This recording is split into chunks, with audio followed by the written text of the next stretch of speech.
Hey, this is Scott again. Welcome back. I'm covering this book, essentially in a series of presentations. I hope you join me for EG00, where I introduce the intent for the series, and that's a brief 1 minute video. So let's see where we are.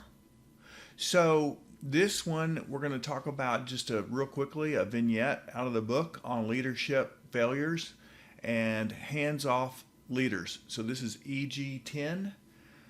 And again, this will be pretty quick just to cover this one vignette out of the book. So essentially, this is the source here is Jean-Francois Manzoni out of HBR, Harvard Business Review, and so um, the table comes from him that we'll cover in just a second. But a hands-off management style will lead to failure in your analytics programs.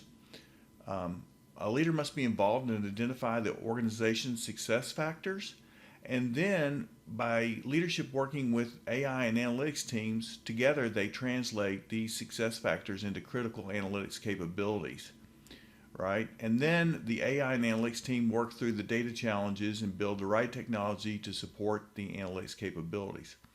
So we talked about hands-off leadership with Dick Fold at the helm from Lehman Brothers, and so you can see that essentially.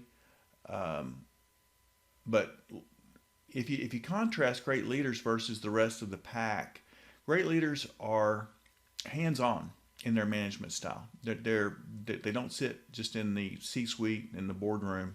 They actually get out and understand the business. And that doesn't mean that they're micromanagers.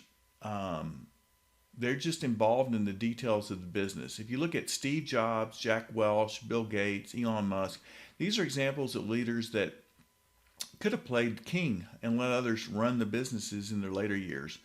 But they've remained very involved in their businesses, and their businesses have continued to grow, and they flourished with their hands-on approach, not hands-off. So let's just look a little bit about contrasting hands-on um, managers versus non hands-on.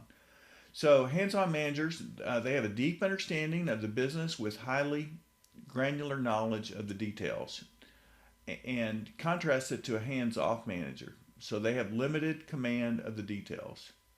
A hands-on manager wants to be kept informed at a minimum, but will also interject ideas, suggestions, or even directions.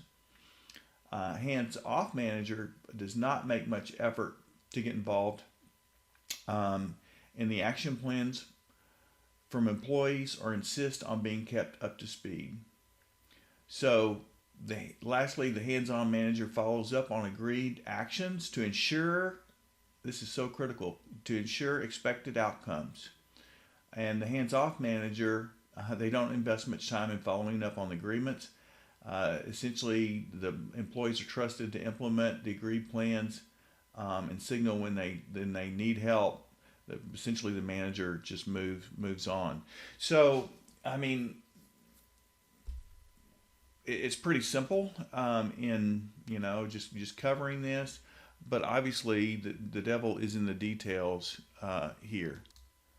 Just briefly, we did cover the difference between micromanagers, and this is not about micromanagement. This is about being involved in the details, not necessarily looking over someone's shoulders. But it is about accountability, and it's about a feedback loop, right? So the leaders are actively involved in the plans. They are there for um, to provide support, provide resources when needed. But then lastly, they follow up on the plans to make sure the plans are executed to expectations. And then the one piece that's really not here is that they reward performers and they take care of underperformers. In the last video, we did talk about 3 reasons for non-performance from people sometimes, and so sometimes you need to take remedial action on that. So anyway, with that, we'll just move on. Once again, if you're interested in seeing more content that I have available on Amazon or YouTube, excuse me, you can just type in my name, Scott Burke, or you can check out my website. I hope to see you again soon.